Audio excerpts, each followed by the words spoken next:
মেঝেতে বৈঠক ঘরের উঠান পাকা করা, পরীর কর্দমাক্ত পা ফেলার দরুন পায়ের ছাপ সেখানে স্পষ্ট হয়ে উঠেছে, সাথে শাপলার পাপড়ি ছড়িয়ে পড়েছে। নাইম নিজের ঘরের বারান্দায় বসে বসে নিজের জুতা পরিষ্কার করছিল।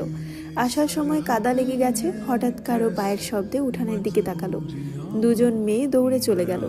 তার মধ্যে একজনকে নাইম চেনে, সে হলো কুসুম, এই বাড়ির কাজের মেয়ে। কিন্তু দ্বিতীয় জনকে সে চিনল না। ওড়নাটা বোরখার নেকাবের ন্যায় পড়ে আছে বিধায় মুখটাও দেখতে পারল না সে। মেঝেতে তাকিয়ে এক দৃষ্টিতে পরীর পায়ের ছাপ আর শাপলার পাপড়িগুলো দেখতে লাগলো। বেশিক্ষণ স্থায়ী হলো না সেই পায়ের ছাপ, বৃষ্টির পানিতে ধুয়ে মুছে গেল। নাইম বসা থেকে উঠে দাঁড়ালো, তারপর নিজের ঘরে চলে গেল। বৈঠক ঘর পেরিয়ে মহিলা অন্দরে ঢুকতেই বৃষ্টির তোড় যেন বাড়ল। বড় উঠোন পেরিয়ে খোলা বারান্দায় আসতে আসতেই ভিজে গেল পরী।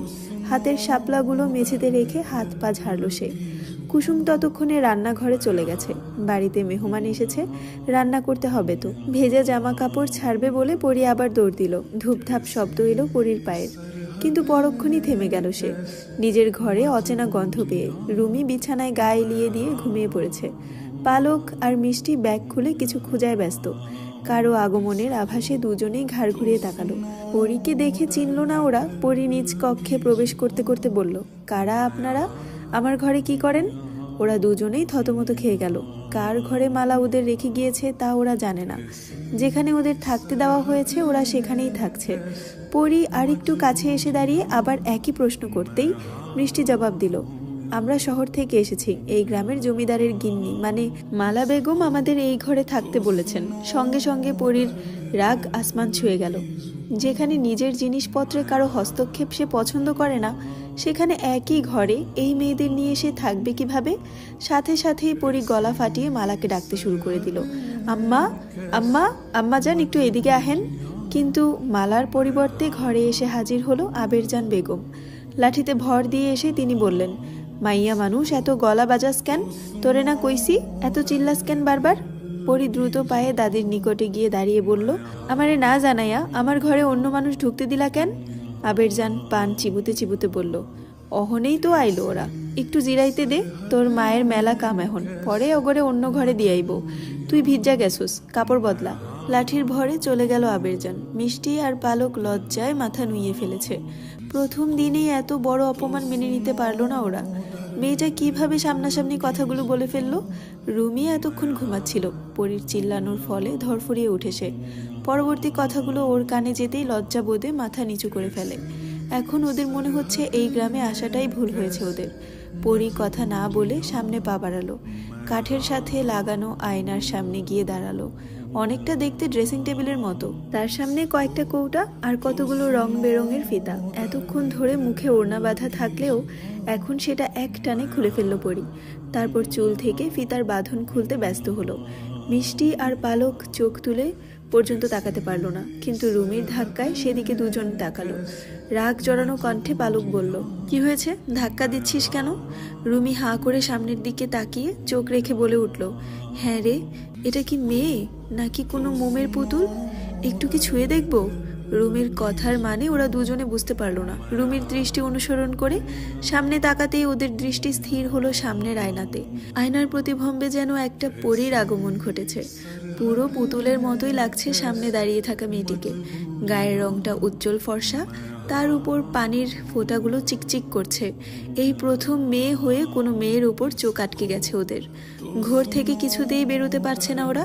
চুল থেকে বেগুনি রঙের ফিতা দুটি খুলে রেখে ওড়না হাতে পিছনে ঘুরতেই তিনজন যুবতীকে হাঁ করে তাকিয়ে থাকতে দেখে পরী কপাল কুঁচকালো। তবে কিছু বলল না। কাঠের তৈরি আলমারি থেকে নিজের কাপড় বের করে ঘর থেকে বের হতে নিলে পালকের ডাকে থমকে দাঁড়ায় পরী। পালক জিজ্ঞাসা করে বসে, নাম কি তোমার? পরী পিছন ফিরে না তাকিয়ে উত্তর দিল, পরী। অতঃপর ঘর ছেড়ে বের হয়ে গেল। এবার ওদের কাছে সব পানির মতো পরিষ্কার হয়ে গেল। এই মেয়ের কথাই বিন্দু আর সম্পান বলাবলি করছিল। বিন্দুকে সাথে করে নিয়েই ওরা শাপলা বিলে আসে, কিন্তু তার আগেই লতিফ আর দেলোয়ার ওদের পথ রোধ করে। কিছুতেই ওদের এদিক দিয়ে যেতে দিবে না ওরা। সম্পানের অনেক অনুরোধেও লতিফের মন গলে না, কারণ জমিদার কন্যা পরীর কড়া হুকুম, সে থাকাকালীন শাপলা বিলে কোনো পুরুষ আগমন ঘটতে পারবে না। শাপলা বিলে সাঁতার কাটার জন্য কথাটা পরি বলেছিল, কিন্তু তবুও তার সাঁতার কাটা হলো না। শেষে বিন্দু পরীর নৌকায় গিয়ে ফিসফিসিয়ে সলা পরামর্শ করে অনুমতি নিল। তারপর সম্পান নৌকা নিয়ে অনায়াসে শাপলা বিলে বৈঠা ফেলল। পালক ভেবেছিল জমিদার কন্যা না জানি কেমন হবে, কিন্তু সামনাসামনি দেখলো এ তো একটা পুচকে মেয়ে, বয়স 14 কি 15 হবে। এই বয়সের রূপের যেমন তেজ, মেজাজের যেমন ঝাঁজ, সব মিলিয়ে আগুন বলা যায়। মিষ্টি বড় একটা দম ফেলে বলল, এটা মেয়ে নাকি বিছুটি পাতা? এভাবে কেউ কারোর সাথে কথা বলে? শহর থেকে এসেছি, মেহমানি তো ওদের, সেজন্য এভাবে কথা বলবে? তবে মিষ্টির কথা কেউ কানে তুলল না। রুমি চোখ কচলে বলল, এত সুন্দর মেয়ে আমি এই প্রথম দেখলাম। হবেই তো, দেখলি না এই পরীর মা কত সুন্দর? যৌবনকালে ওই মহিলা ও তার মেয়ের মতোই রূপ ছিল, মায়ের মতোই হয়েছে মেয়েটা। পালকের কথায় রুমি খাট থেকে নেমে এসে ওকে জড়িয়ে ধরে বলল, ছেলে হলে এই মেয়েটাকে এক্ষুনি বিয়ে করে ফেলতাম। হাসলো পালক, তোর মতো সাধারণ মেডিকেল স্টুডেন্টের কাছে জমিদার তার মেয়ে বিয়ে দিত বুঝি? জমিদার, রাজকুমার, রাজা হওয়ার একটা সুবিধা আছে জানিস, রাজ্যের সবচেয়ে সুন্দরী রমণী তাদের জন্য বরাদ্দ থাকে। পালক আর রুমির দুষ্টুমি পছন্দ হলো না মিষ্টির। মেয়েটার নাম মিষ্টি, কিন্তু কথায় ঝাল মেশানো থাকে সবসময়। মূল কথা হলো পরীর সৌন্দর্য ওর পছন্দ হয়নি। ওরাও সুন্দর, ফর্সা গায়ের রং, কিন্তু পরীর মতো অত নয়। দুপুরে খাওয়ার ডাক পড়তেই সবাই একসাথে খেয়ে নিল, কিন্তু খাওয়ার সময় ওরা পরীকে দেখতে পেল না। ছেলেদের আগে খেতে দেওয়া হলো এবং মেয়েদের পরে।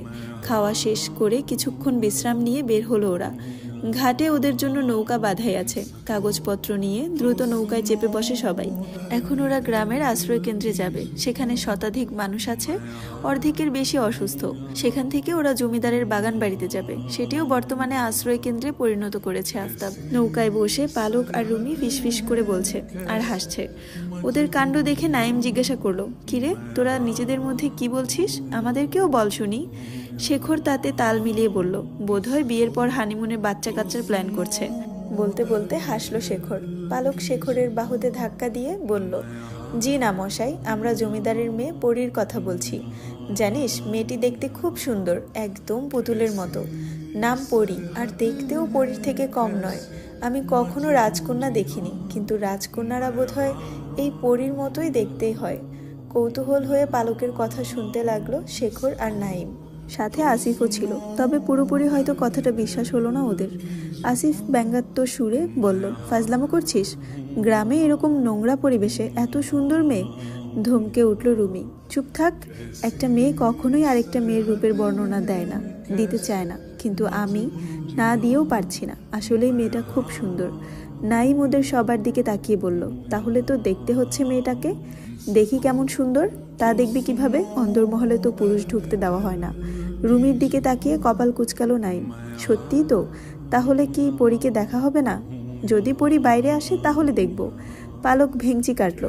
নাইমের দিকে তাকিয়ে বলল, অত সোজা না বাবু, ওই মেয়ে বাইরে বের হয় কিভাবে দেখনি? আজকে শাপলা বিলে তো নৌকায় ওই পরীই ছিল। বাবা, কত জোর করে আমরা আসতে পারলাম। নাইমের মুখে চিন্তার রেশ দেখা গেল। পালক আর রুমি যেভাবে মেয়েটার বর্ণনা দিল, একবার না দেখা পর্যন্ত ও ক্ষান্ত হবে না। শেখর দুষ্ট হাসি দিয়ে বলল, তাহলে আমরা রাতে চুরি করে অন্দরমহলে ঢুকবো, কি বলিস তোরা? আমি কিন্তু পরীকে না দেখে শহরে ফিরছি না। শেখরের কথায় সবাই হাসলো, শুধু মিষ্টি বাদে। ও ছইয়ের বাইরে বের হয়ে চারপাশ দেখছে। নাইম শেখরের কথা ভেবে দেখলো মন্দ না। সে বলল, তাহলে আজ রাতেই মিশনে নেমে পড়া যাক, কি বল? হ্যালো, আসসালামু আলাইকুম এভরিওয়ান। আমি জান্নাত রহমান আপনাদেরকে পরিযান গল্পের 3য় পর্ব পড়ে শোনাচ্ছি, যেটা লেখিকা হচ্ছে ইশিতা রহমান সানজিদা। আমার কণ্ঠে গল্পটি ভালো লাগলে অবশ্যই আমার চ্যানেলটি সাবস্ক্রাইব করে রাখবেন এবং ফলো দিয়ে পাশে থাকবেন। আল্লাহ হাফেজ।